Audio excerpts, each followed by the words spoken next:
17 सितंबर 2022 को प्रधानमंत्री मोदी ने कूनो नेशनल पार्क में नामीबिया से आए 8 चीते छोड़े थे।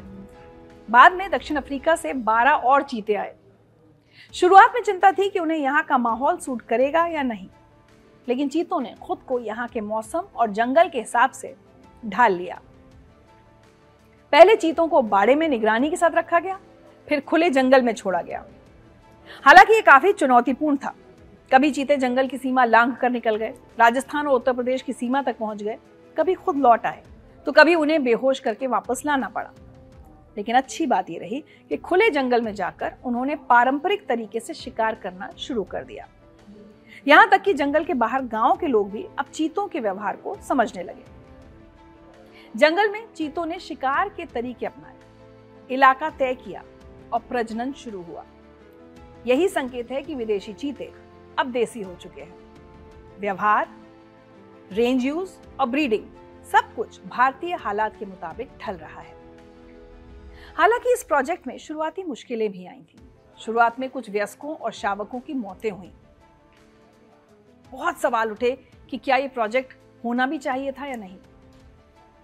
हालांकि इन मौतों के लिए हीट स्ट्रेस, संक्रमण, टेरिटरी जैसी वजहें सामने आईं, लेकिन इस पर ध्यान दिया गया। Collar monitoring, health protocols, scheduled releases और फील्ड रिस्पॉन्स से नुकसान कम होने शुरू हुए। हालांकि एक लंबी दौड़ है। 8 से 10 साल में ही तस्वीर पूरी तरह साफ होगी। 3 साल पहले कूनो में जो दौड़ शुरू हुई थी, वो मध्य प्रदेश के गांधी सागर पहुंच गई है और इस अभयारण्य को चीतों का दूसरा घर बनाया गया है। नर चीते पावक और प्रभास यहाँ पहले से हैं और मादा धीरा को भी कूनो से यहाँ बुधवार को शिफ्ट कर दिया गया है। करीब 360 किलोमीटर की यात्रा के बाद ये नई जिंदगी की शुरुआत कर रहे हैं। फिलहाल भारत में कुल 25 चीते हैं। इनमें 9 वयस्क हैं, 6 मादा और 3 नर। बाकी 16 चीते यहीं भारत में जन्मे हैं।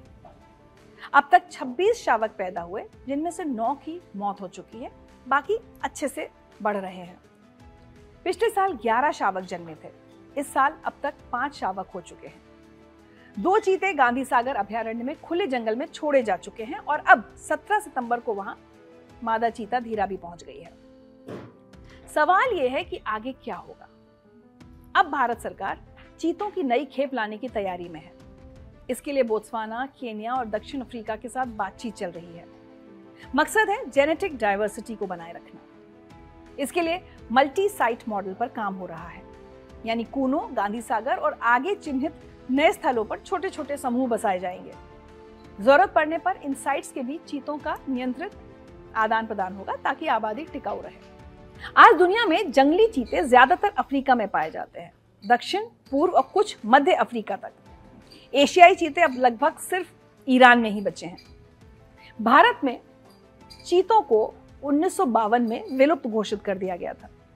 अब अफ्रीकी उपप्रजाति को वैज्ञानिक तरीके से यहां बसाया जा रहा है। वैसे चीतों का रिश्ता भारत से नया नहीं है। संस्कृत में चीते को चित्रक कहा गया। आईने अकबरी में जिक्र है कि मुगल सम्राट अकबर के पास 1000 से ज्यादा चीते हुआ करते थे। यानी इतिहास गवाह है कि चीते हमारी संस्कृति और परंपरा का अहम हिस्सा रहे हैं। यही वजह है कि भारत का चीता प्रोजेक्ट न सिर्फ हमारे लिए गर्व की बात है, बल्कि पूरी दुनिया के लिए एक मिसाल बन चुका है। एक ऐसा प्रयास जो दिखाता है कि जो खो गया था उसे दोबारा पाया जा सकता है।